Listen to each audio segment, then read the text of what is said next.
Couldn't really find an adhesive that wasn't silicone based, so went with no adhesive.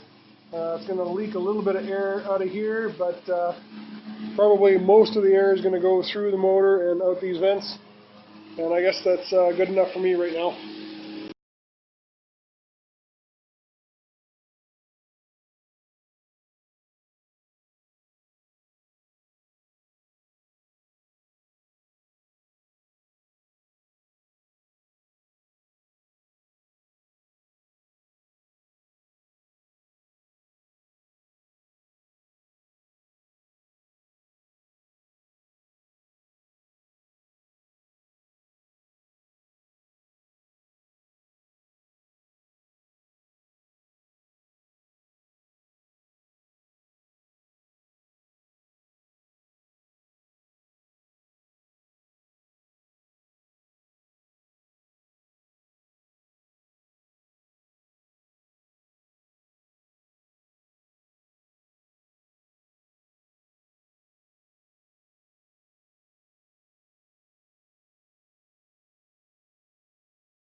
It's not really focused there, but it's down here that we're trying to get this this bracket to line up, and this one down here to line up.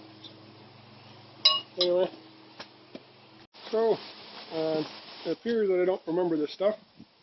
So the most important one is this bolt down here, which you can slide in at your earliest possible opportunity when you're lifting and moving things around. And after it's most of the way in, then you can let it settle down until it threads into the other side. Then the next most important one is this one. Again, you can slide back and forth and let it get into where it's going. And when I find out what's next, this one or those, I will record it. The bolt across the top through the mount is the second one, because the third one in front there has to be lined up, and the bolt has to be down in order for it to line up here. But you put the bolt through on this one first, because if you tighten that down, you can't wiggle this one at all.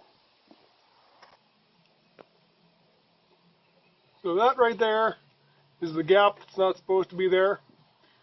When we put transmission fluid in, we'll find out whether all of it comes out there, or whether that's actually just a gap that's supposed to be there. I have new seals, but I don't want to put them on this particular transmission. So here's the wheel, the axle going into the wheel. Had to jiggle things around and push this down until it worked. Only works when it's turned all the way to this side. This is going to go back in here. We're going to put the bolts back in and tighten the living bejesus out of them. A little lithium grease, you can see in there. Putting it back together. Not sure if that's what it was when I was taking it apart, but that's what it looked like to me. Okay, here we have torqued this bolt and this bolt as much as I can do on a 1 foot or 14-inch ratchet. Okay, and here we go with all 5 bolts tightened up as far as I can. We're going to add some lithium grease to this, just because I think that's what was on it when I got there. So we'll get this in when we put that end in. Okay, there's where the shaft is going, and it's going to come past here and then turn and go in inside here. So it's a fairly acute angle. So that is a little bit too much shaft showing. We've got about ½ an inch that the maybe 5/6 or 9/16 that it's got to go in. So we're going to be tapping on the end with a hammer, because that's all I got. That looks much better. I felt the axle bottom out, the seal bottom out. So I'm quite happy with that side, if only I could get the other side to seat that well. And there we have the end of the shaft. We're going to put a little grease on it. and feed it in this bolt, and this bolt tightened as much as I can with the 14-inch ratchet. And we have all 5 of these torqued with the spud wrench. Actually, not spud wrench, this is just this thing. Highly unexpected.